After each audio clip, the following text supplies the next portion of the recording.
श्री सुखदेव जी महाराज कह रहे हैं, हे राजन, हमारे श्याम सुंदर ब्रज भूमि में न जाने कितने प्रकार की ऐसी दिव्य अलौकिक लीलाएं करते हैं।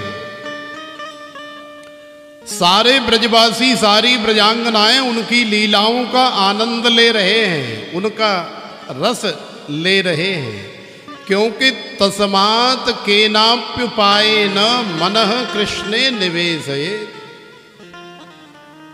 भगवान का स्मरण करना है, भगवान को याद करना है, चाहे वो किसी भी प्रकार से क्यों न हो। हमें लाला तंग करें, चाहे मारे, चाहे पीटे, चाहे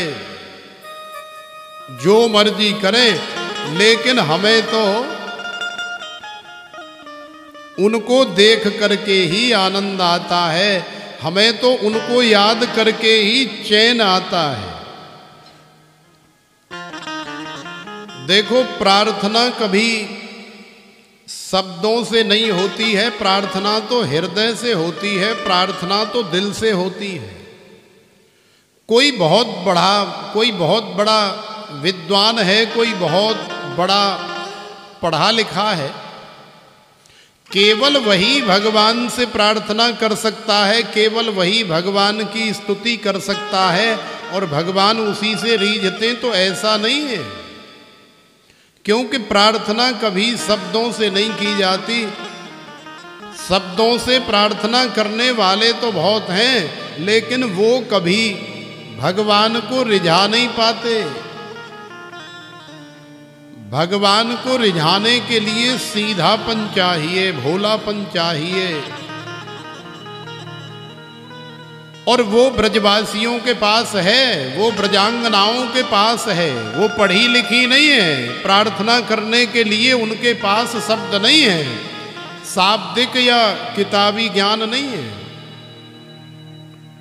लेकिन हृदय से उनको कन्हैया की याद आती है। हृदय से वो अपने लाला का स्मरण करती हैं, चाहे वो रोटी बना रही हैं तो भी, झाड़ू लगा रही हैं तो भी, चौका लगा रही हैं तो भी, बासन मांज रही हैं तो भी, लाला को सुला रही हैं तो भी, खिला रही हैं तो भी, पति की सेवा कर रही हैं तो भी, कोई भी कार्य कर रही हैं, किसी भी क्रिया में व्यस्त हैं, लेकिन याद कन्हैया की आ रही है, श्याम सुंदर की आ रही है। यही सबसे बड़ी प्रार्थना है, यही भगवान की सबसे बड़ी भक्ति है, स्मरण।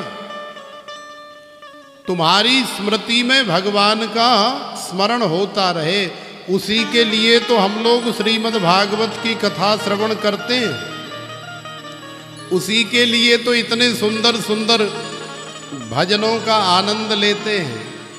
देखो, 10-5 लाख की गाड़ी की हम लोग कितनी केयर करते हैं, जरा सी कहीं खरोंच भी लग जाए तो तिल मिला जाते हैं, लड़ाई झगड़ा हो जाता है, चांद वांद फट जाती हैं, पुलिस केस हो जाते हैं, और जितने की गाड़ी नहीं है उतने तो फिर वैसे लड़ाई झगड़ों में, दंगे फसादों में खर्च हो जाते हैं, और कई बार तो आदमी भी मर जाते हैं। और हुआ क्या है? कुछ भी नहीं।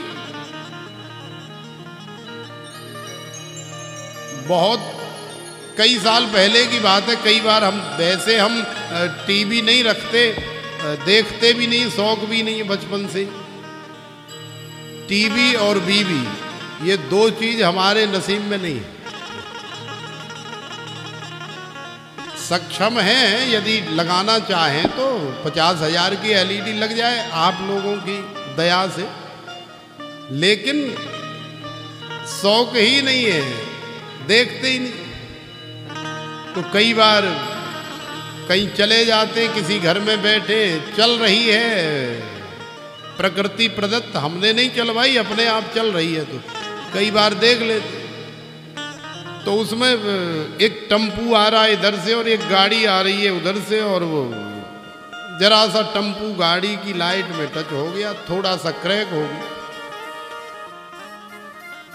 तो गाड़ी वाले ने निकल करके और टेम्पू वाले का गले बांध पकड़ा और 2-4 लगा दिए। तेरी इतनी हिम्मत, मेरा इतना नुकसान कर दिया।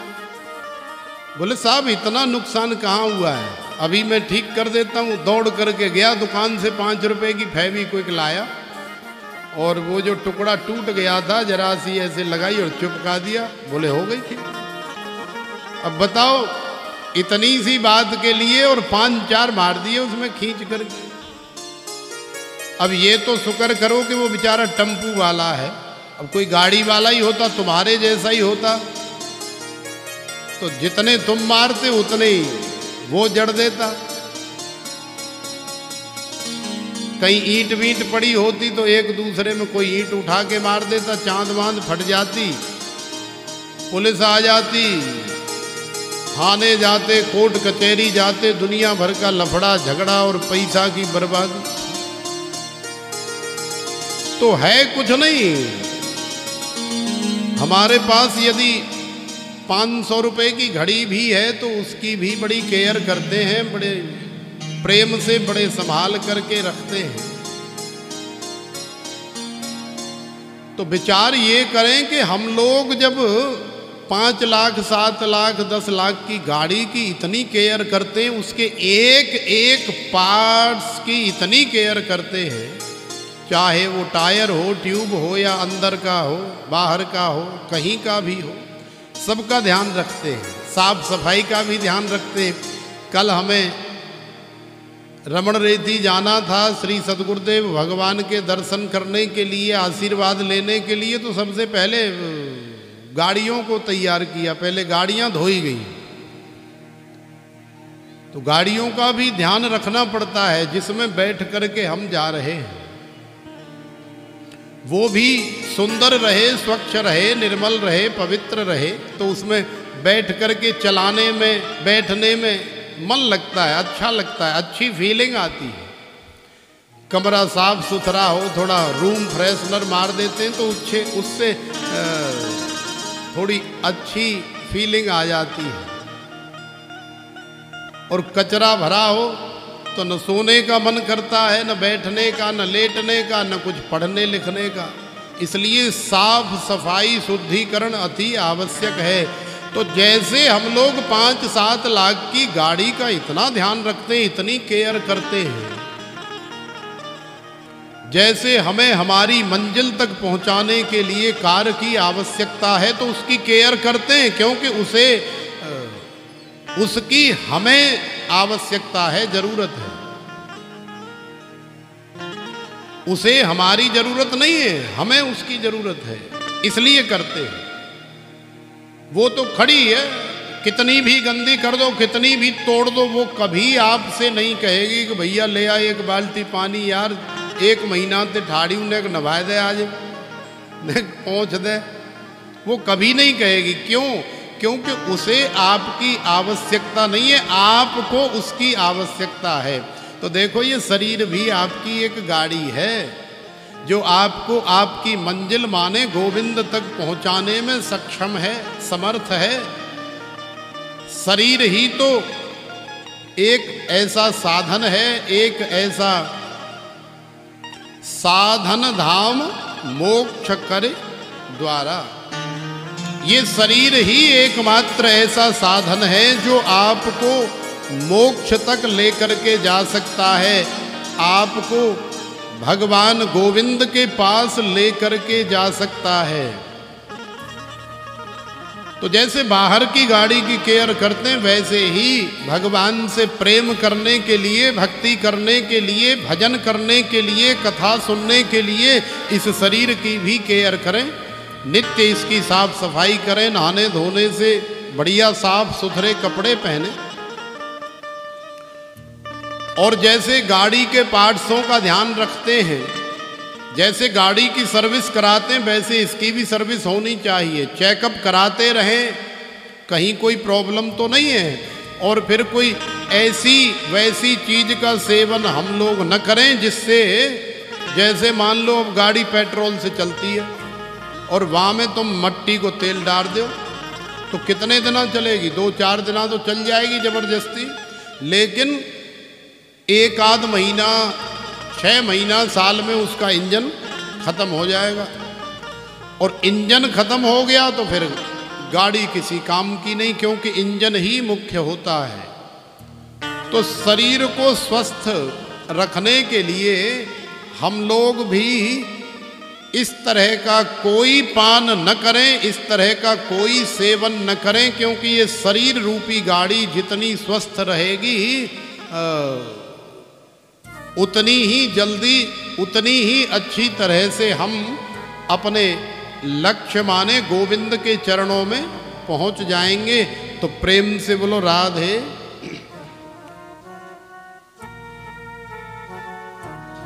शरीर ही एकमात्र ऐसा साधन है जिससे आप भगवान की अर्चना, पूजा, वंदना कर सकते हो। और वो भी मानव शरीर। अन्य योनियों में बहुत सारे शरीर हैं, लेकिन वो किसी काम के नहीं। मुकुंद शैवोपैकम स्पृहाहि नः। भगवान गोविंद मुकुंद माधव की सेवा करने का, पूजा अर्चना वंदना करने का केवल और केवल मनुष्य शरीर को ही अधिकार प्राप्त है। तो प्रेम से बोलो राधे राधे। देखो हम लोग गरीब इतने हैं कि हमारी अपनी सांसें भी हमारी अपनी नहीं है। कितने गरीब हैं हम लोग। हम लोग जो अहंकार करते हैं ना, मेरे पास 50 लाख रुपए हैं, मेरे पास करोड़ों रुपए हैं, मेरे पास अरबों रुपए हैं, इतनी प्रॉपर्टी है, इतनी जमीन जायदाद है, अरे मुझे क्या कमी है। और भी संसार में न जाने क्या क्या है मेरे पास। लेकिन विचार करोगे तो आपको पता लगेगा कि आप इतने गरीब हैं कि आपकी अपनी निजी सांसें जो आपको जीवन दे रही हैं वो भी आपकी अपनी नहीं है। न जाने कब सांस रुक जाए। यदि आपकी अपनी सांस होती तो आपको छोड़ करके कभी जाती क्या? अरे कभी नहीं जाती। और आप भी उसे जाने नहीं देते, हमेशा अपने पास ही रखते। अरे बहन जी तुम मोह को छोड़ करके मत चली जाइयो, नहीं तो मैं मर जाऊंगा। तो सांस आपकी अपनी नहीं है तो संसार में आपका अपना क्या होगा। लेकिन हम लोग अमीर इतने हैं कि त्रिलोकाधिपति द्वारिकाधीश माने सारी दुनिया के सारे भूमंडल के, त्रिभुवन के, 14 भुवनों के और संपूर्ण ब्रह्मांड के जो स्वामी हैं, जो द्वारिकाधीश हैं, जो गोविंद हैं, जो गोपाल हैं, जो रमण बिहारी, बांके बिहारी, कुंज बिहारी, रास बिहारी, छैल बिहारी, मंगल बिहारी, ब्रज बिहारी हैं, वो हमारे अपने हैं। केवल मानने की ही तो बात है। तो हम गरीब इतने हैं कि हमारी अपनी सांसें भी हमारी अपनी नहीं हैं, और हम लोग अमीर इतने हैं कि त्रिभुवन का स्वामी ही हमारा अपना है। तो प्रेम से बोलो राधे राधे। लेकिन बीमारी ये है कि हम लोग आजकल मोबाइल में ज्यादा लगे रहते हैं। वो त्रिलोकाधिपति, वो द्वारिकाधीश याद नहीं आते। दिन भर उंगली फेरते रहते हैं, दिन भर नीचे से ऊपर सरकाते रहते हैं और ऊपर से कई बार नीचे सरकाते रहते हैं। सुबह उठे और रात्रि तक जब तक सो नहीं जाएंगे तब तक सरकाते ही रहेंगे। सोचते न जाने कहाँ आ गया इसमें। और वास्तविकता ये है कि वहाँ में आमद कछू ना है और मिलता भी कछू नहीं। भाई जब अब तक कुछ नहीं मिला उसमें, अब तक कोई सोना चांदी नहीं मिला, इतने साल से सरकारें हैं, तो अब आगे क्या मिलेगा? अब आगे कई बार तो पंजाब में पंजाबी मैया बच्चे को डांटती हैं ना, तो कह देती हैं, क्या कहती हैं मैं भूल गया,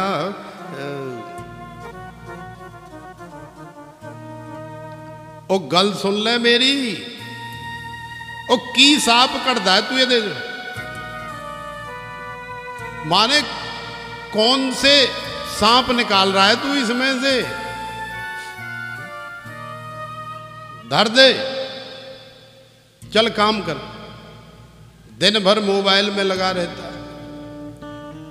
तो जो सांप तुम निकालना चाहते वो सांप उसमें से निकलेंगे नहीं कभी, लेकिन फिर भी निकालने का प्रयास हम लोग करते रहते हैं। न जाने कौन सी विटामिन है इस मोबाइल में।